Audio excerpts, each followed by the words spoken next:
نحمده ونصلي على رسوله الكريم اما بعد فاعوذ بالله من الشيطان الرجيم بسم الله الرحمن الرحيم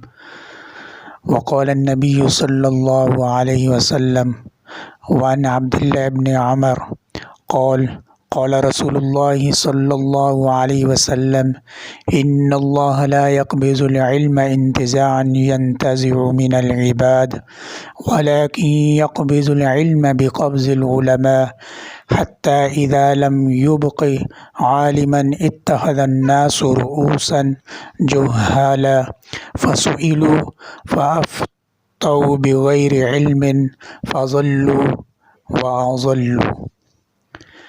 حضرت عبداللہ بن عمر رضی اللہ تعالیٰ عنہ سے روایت ہے کہ سرکار دو عالم صلی اللہ علیہ وسلم نے ارشاد فرمایا کہ اللہ تعالیٰ علم کو آخری زمانے میں اس طرح نہیں اٹھائے گا کہ لوگوں کے دل و دماغ سے اسے نکال دے،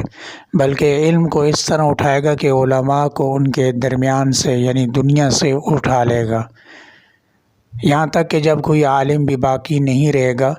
تو لوگ جاہلوں کو اپنا امام اور پیشوا بنا لیں گے، ان سے مسئلے پوچھے جائیں گے اور وہ بغیر علم کے فتوے دیں گے، لہٰذا وہ خود بھی گمراہ ہوں گے اور لوگوں کو بھی گمراہ کریں گے۔ ابن تیمیہ رحمہ اللہ سے کسی نے پوچھا کہ حضرت اہل حق کی نشانی کیا ہے؟ تو انہوں نے فرمایا کہ تم اہل باطل